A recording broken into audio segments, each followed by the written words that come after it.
क्या देख रहे हो? गरीब समझ रहे हो?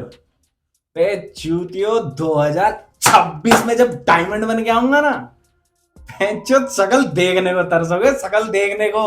जब मैं 2026 में डायमंड बन के आऊंगा तो सारा लोग शकल देखने के लिए तरसेंगे।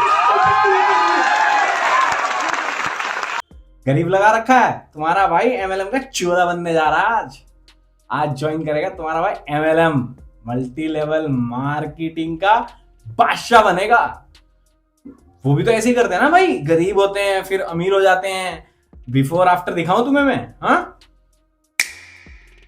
देख रहे हो मैं भाई की पर्सनैलिटी? ये तुम्हारे भाई की जिंदगी बदली एमएलएम ने, मल्टी लेवल मार्केटिंग ने। कुछ कमी है क्या? मजा नहीं आ रहा? एक सेकेंड रुको। पैसों में खेल रहा तुम्हारा भाई। जब से एमएलएम ज्वाइन करिए किसी चीज की कमी, अभी भी कमी लग रही है क्या? ये ले फिर।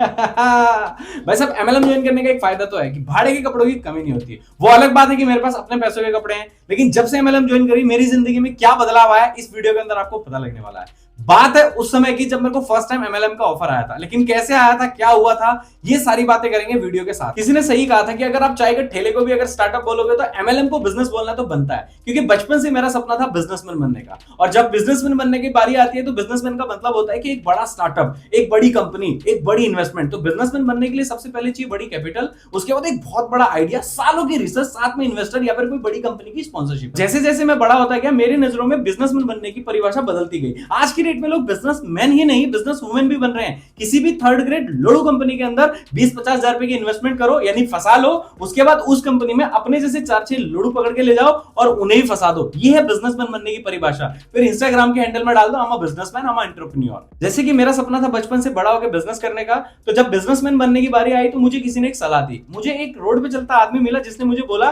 देख दोस्त, अगर जिंदगी में तुझे कुछ बड़ा करना है तो कल सुबह 9 बजे तुझे आना ही होगा। अगर जिंदगी में सच में कुछ बड़ा करना चाहता है, अगर जिंदगी में सच में कुछ बड़ा करना चाहता है तो कल 9:30 बजे यहां पे पहुंच जाना। मेरा क्या था, मैं पहुंच गया बड़ा करने। वहां पहुंचा तो भोसड़ी के पैसे मांग रहे हैं, कह रहे भाई बड़ा करने के लिए पैसा देना होगा।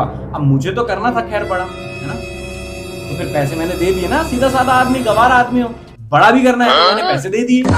अब वो बहन जो मेरा बड़ा नहीं कर रहे हैं वो कह रहे हैं और लोग पकड़ के लाओ जिनको बड़ा करना है। अब मेरा कहना था बोलने के पहले मेरा बड़ा करो, पैसे मैंने दिए हैं तो पहले बड़ा मेरा होगा ना भाई। लेकिन ये मादरचोदी बच्चे सबका बड़ा करने में लगे हो भाई साहब, सबका।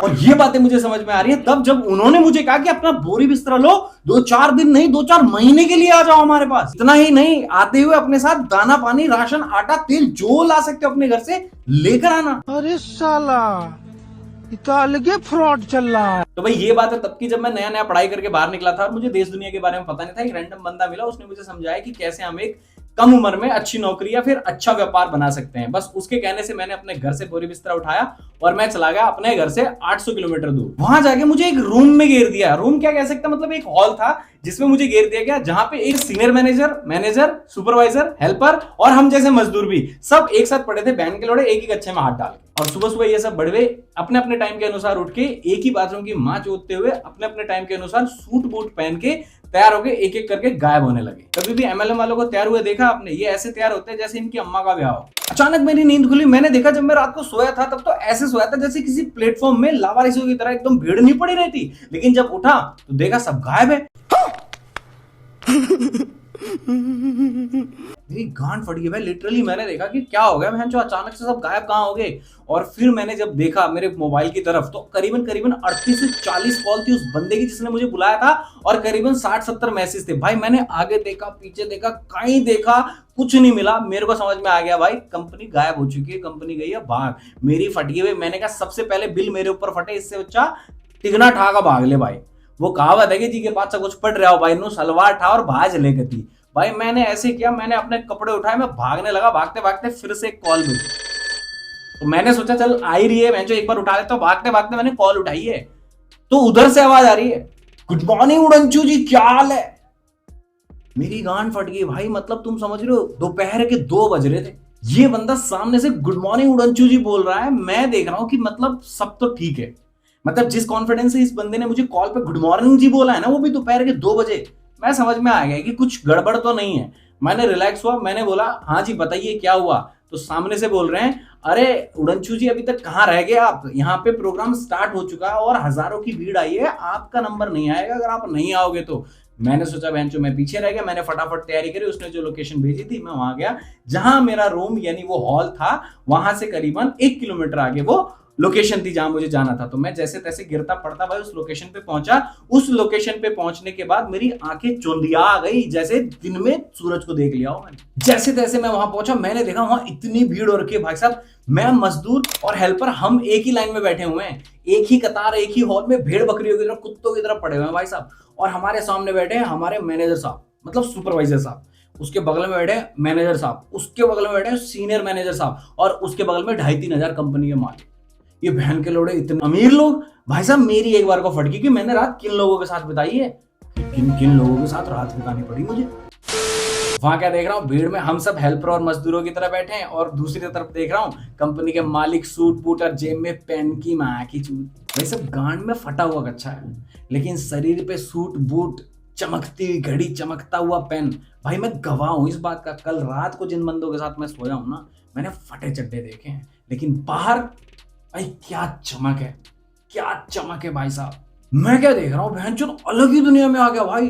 वहां हॉल में 2,000 से ज्यादा मजदूर, 200-300 से ज्यादा अमीर मालिक लोग, जिनकी सबकी टोन एक जैसी, शक्ल एक जैसी, सोच एक जैसी, कपड़े एक जैसे, मुंह पे स्माइल एक जैसी, हेयर कट एक जैसा। भाई साहब मेरी गांड फट गई, बहनचोद ये क्या दुनिया है भाई, ये कौन सी दुनिया है जो मैंने मिस कर दी इस धरती पे। उस बाहरी दुनिया के अंदर ये बड़े बड़े मोटिवेशनल स्पीकर, समझ रहे हो, ये बड़े बड़े मोटिवेशनल स्पीकर के नाम पे मोनू शर्मा, झाट, ये बड़े बड़े मोटिवेशनल स्पीकर, मतलब तुम समझ रहे हो टकला मोटिवेशनल स्पीकर, बाल, ये बड़े बड़े मोटिवेशनल स्पीकर, मनदीप शाहेश्वरी, मेरा कद्दू।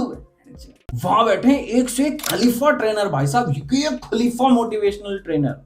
और जब ये ट्रेनर अपनी ट्रेनिंग और स्पीच देने के बाद जब ये सेमिनार खत्म हुआ तो हम सबको बताया गया कि आपका हो गया है यहाँ पे इंटरव्यू। और इंटरव्यू के नाम पे बहुत बकचोद लोग आए, अपने बारे में ये बड़ी बड़ी बातें बताई, और यकीन मानो मेरी हंसी नहीं रुक रही थी उस बंदे को देख के जिसके साथ कल रात मैं सोया हूं। चड्डी फटी का गवाह हूं मैं, लेकिन वहां पे बंदा ये चमक वाले सूट बेल्ट टाई पहन के, ये पेन बहन जो पेन की, मुझे तो पेन से ऐसी आ रही है, वो पेन भी चमक रहा था उस बंदे का। उसने जो स्पीच दी है ना भाई, एक बार को मैं कह सकता था भाई मैं तेरा फैन हो गया, लेकिन क्या करूं भाई, फटी चड्डी देख ली थी ना तो मेरा मन नहीं मान रहा था। उनका एजेंडा था कि ये सब चुतियाब के बाद वो हमें बताएं कि आज हमारा इंटरव्यू था जो खत्म हो गया है, जिसमें हमें बोलने का मौका नहीं मिला है, सिर्फ सुना है हमने। ये लिसनिंग इंटरव्यू था जो हमने खुद ही क्लियर कर दिया, और अब हमको बताया गया है कि ये इंटरव्यू के बाद अब आपकी ट्रेनिंग स्टार्ट हो जाएगी, फिर आपकी लगेगी अपने अपने एरिया में जॉब। और इस इंटरव्यू के लिए ट्रेनिंग सेशन होने वाला है, ये इंटरव्यू के बाद ट्रेनिंग सेशन होने वाला है जो होगा 3 से 5 दिन का, और उसकी कॉस्ट है 5,000 रुपए। अब घर से जो बंदा 600 किलोमीटर दूर, 800 किलोमीटर दूर गया है, यानी चंडीगढ़ तक भी अगर गया है तो जेब में 5-10 हजार रुपए लेके चलता है, वो भी अगर महीने भर के नाम का गया हो। सब लेके गए थे भाई, और सबने पैसे दिए हैं। वो इतना मोटिवेशनल सेमिनार था भाई साहब, खलीफा सेमिनार था वो, सबने पैसे दिए हैं A to Z। एक इक्का बंदा ने निकला जिसने बोला हो कि मैं इस सेमिनार के बाद पैसे नहीं दूंगा। वो इतना गर्मा गर्मी वाला माहौल था कि कपड़े फाड़ने का तैयार हो जाए आदमी, तो सबने दे दिए पैसे। मुझे क्या लगता था बड़ा सिर्फ मुझे करना है, और वहां देख रहा हूं सबको बड़ा करना है बहनचोद, सबने दे दिए भाई। फिर क्या था, फिर क्या हुआ, दे दिए मैंने भी। भाई जो मेरी गांड फटी है ना, वो तो मुझे ही पता है फिर क्या हुआ, ये मैं बताऊंगा नेक्स्ट पार्ट में। लेकिन आओ यार मिलके इन सब की गांड फाड़ते हैं और इनके लगाते हैं लौड़े। तो नेक्स्ट पार्ट के लिए तैयार हो जाओ और कमेंट करो कि कौन से मोटिवेशनल स्पीकर, कौन सा MLM का 14 जिसके ऊपर आपको वीडियो चाहिए। मैं A to Z सबको जानता हूं, जो कंपनी के बंदे के बारे में आपको जानना है ना, बस उस भोसड़ी वाले का कमेंट करो कि इसके बारे में जानना है, उसकी चड्डी मैं खोलूंगा भाई। A to Z जो मर्जी कंपनी XYZ, और जिस कंपनी के बारे में मैं बता रहा हूं उसके चिट्टे चिट्टे मैं खोल दूंगा भाई, नाम, कंपनी का नाम, सारे सीनियर लीडर, फटे चट्टे वाले का नाम भी, सबके चड्डे खोलूंगा शक्ल के साथ। तो इस वीडियो में अगर आपको किसी के भी चिट्टे खुलवाना है तो उनका नाम कमेंट करो। और भाई ये वीडियो सिर्फ एक एंटरटेनमेंट और फन पर्पस से बनाई बनाई गई है, लेकिन चिट्टे खोलने के साथ साथ। Well hope you guys enjoy this video. If you like it, क्या करना मालूम ना, लाइक करना है, शेयर करना है, चैनल पे पहली बार आए तो do subscribe, India one of the channel जो खोलेगा सबके चिट्टे। तो I am become millionaire guys, millionaire.